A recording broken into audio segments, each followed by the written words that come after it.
Hi viewers, welcome to mister X channel. நான்கள் இன்னைக்கு வீடியோவில் பிரேமலுங்கிற மலையாள படத்தோட ரிவ்யூ தான் பார்க்க போகிறோம். அதுக்கு முன்னாடி இந்த சப்ஸ்கிரைப் இல்லையா, கீழே உள்ள இருக்கிற சப்ஸ்கிரைப் பண்ணி வைக்க பண்ணுங்கள், கூடவே பெல் பட்டனி கிளிக் பண்ணுங்கள். அப்போ தான் நான் போகிற வீடியோ ஒன்று நோட்டிஃபிகேஷனாக வரும். அப்போ தான் இந்த வீடியோ மிஸ் பண்ணால் பார்க்கலாம். நீங்கள் பிரேமலு இந்த படத்தை கிரீஷ் ஷெட்டி இயக்கியிருக்காரு. இந்த படம் ரொமான்டிக் காமெடி ஜானில் எடுக்கப்பட்ட படம். இந்த படம் இப்போ தேட்டர் ரிலீஸ் ஆகிருக்கு, செக் பண்ணி பாருங்கள். இப்போ வந்து இந்த படத்தோட கதை என்னன்னு பார்ப்போம். இந்த படத்தோட கதையை பார்த்தோம்னாக்கா, படத்தோட ஆரம்பத்தில் ஹீரோ படிக்கிற காலேஜில் ஃபேர்வெல் நடக்குது. ஹீரோ வந்து 4 வருஷமாக ஒரு பொண்ணை லவ் பண்ணுவார். அந்த பொண்ணுகிட்ட ப்ரொபோஸ் பண்ணுறாரு. அந்த பொண்ணு ஆல்ரெடி நான் கமிட்டட்னு சொல்லிட்டு போயிடுது. ஹீரோ ரொம்ப சேட் ஆகிடுறாரு. ஹீரோ வந்து யூகே போகலான்னு சொல்லிட்டு பிளான் பண்ணுறாரு. ஆனால் விசா கேன்சல் ஆகிடுது. இதுக்கப்புறம் 6 மாதம் கழிச்சு தான் விசா அப்ளை பண்ண முடியும். அப்படி இருக்கும்போது ஹீரோவோட ஃப்ரெண்டு என்ன சொல்கிறாருனாக்கா, நான் கேட் கோச்சிங்காக ஹைதராபாத் போகிறேன், நீ வரியான்னு கேட்குறாங்க. ஹீரோவும் ஹைதராபாத் போயிடுறாரு. அப்போ ஃப்ரெண்டோட கல்யாணத்தில் ஹீரோயினை பார்க்குறாரு. ஹீரோயினை பார்த்தோன்னே லவ்வில் விழுறாரு. ஹீரோயினுக்கு ஒரு பாய் பெஸ்ட் இருக்கான். அவன் அப்பப்போ வந்து காமெடி பண்ணிக்கிட்டு ஹீரோவை தொல்லை பண்ணிக்கிட்டு இருப்பான்.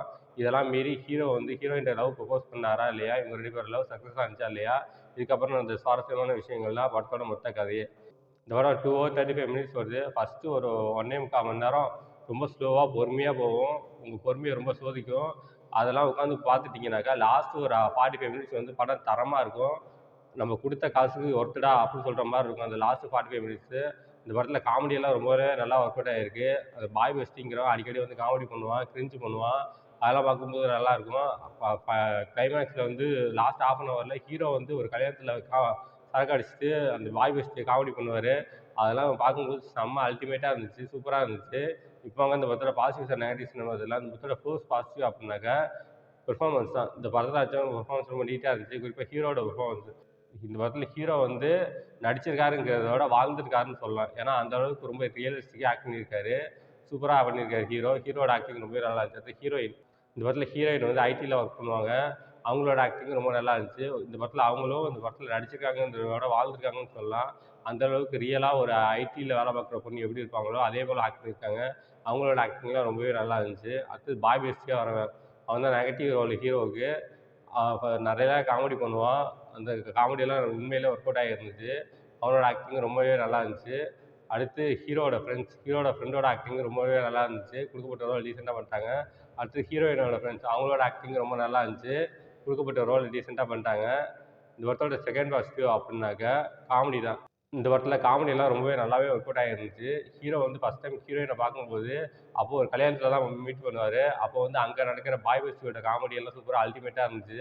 அடுத்து கிளைமேக்ஸில் வந்து ஒரு கல்யாணத்தில் நடக்கிற குடிச்சிட்டு ஹீரோ காமெடி பண்ணுவார். அந்த காமெடியெல்லாம் அல்டிமேட்டாக இருந்துச்சு. இந்த மாதிரி இந்த படம் ஃபுல்லாக காமெடியெல்லாம் ரொம்பவே நல்லா ஒர்க் அவுட் ஆகிருந்துச்சு. அடுத்து இந்த படத்தோட தேர்ட் பாசிட்டிவ்னா சினிமாட்டோகிராஃபி. படத்துக்கு என்ன தேவையோ அதை பண்ணியிருக்காங்க. ஒவ்வொரு ஃப்ரேமும் சூப்பராக எடுத்திருக்காங்க. அதெல்லாம் பார்க்கும்போது ரொம்பவே நல்லா இருந்துச்சு. இந்த படத்தோட நெகட்டிவ் அப்படின்னாக்கா ஸ்லோனஸ் தான். இந்த படம் கொஞ்சம் ஸ்லோவாக போகும். அதெல்லாம் உட்காந்து பார்த்துட்டிங்கன்னா கண்டிப்பாக இந்த படம் ஒரு டீசென்ட்டான ஒரு ஆவரேஜ் வாட்சான ஒரு மூவியாக இருக்கும். இந்த படம் டெக்னிக்கல் வைஸ் ரொம்ப ஸ்ட்ராங்காகவே பண்ணியிருக்காங்க. இந்த படத்தில் சினிமாட்டோகிராஃபி ஒவ்வொரு ஃப்ரேமும் சூப்பராக பண்ணியிருக்காங்க. இந்த படத்தில் எடிட்டிங் படத்துக்கு என்ன தேவையோ அதை கட் பண்ணியிருக்காங்க. அதெல்லாம் பார்க்கும்போது ரொம்ப நல்லா இருந்துச்சு. இந்த படத்துக்கு மியூசிக் சாங்ஸ்லாம் ஆவரேஜாக இருக்குது. பேக்ரவுண்ட் ஸ்கோரிங் ரொம்பவே நல்லா இருக்குது. இந்த படம் 2 hours 35 minutes வருது. First half average, second half average. மொத்தத்தில் இந்த படம் எப்படி இருக்குன்னா, இது ஒரு ஆவரேஜான படம். One time watchable. இந்த படத்துக்கு நான் மார்க் 5க்கு 2.75 தருவேன். இந்த படத்தில் எந்த விதமான அடல்ட் கண்டென்ட்டும் இல்லை. எல்லாம் ஃபேமிலியோட என்ஜாய் பண்ணலாம். ஓகே, இதோட வீடியோ முடிச்சுக்கிறேன். இந்த வீடியோ பிடிச்சிருந்தா லைக் பண்ணுங்கள், கமெண்ட் பண்ணுங்கள், ஃப்ரெண்ட்ஸுக்கு ஷேர் பண்ணுங்கள். இன்னும் சேனல் சப்ஸ்கிரைப் இல்லையா, கீழே இருக்கிற சப்ஸ்கிரைப் பண்ணுங்கள், கூடவே பெல் பட்டனை கிளிக் பண்ணுங்கள். அப்போ தான் நான் போடுற வீடியோ ஒன்று நோட்டிஃபிகேஷனாக வரும். அப்போ தான் இந்த வீடியோ மிஸ் பண்ணால் பார்க்கலாம். நீங்கள் கீழே டிஸ்கிரிப்ஷனில் சோஷியல் மீடியா லிங்க்ஸ்லாம் கொடுத்துருக்கேன். லைக் பண்ணுங்கள், கமெண்ட் பண்ணுங்கள், ஃபாலோ பண்ணுங்கள். தேங்க்ஸ் ஃபார் வாட்சிங்.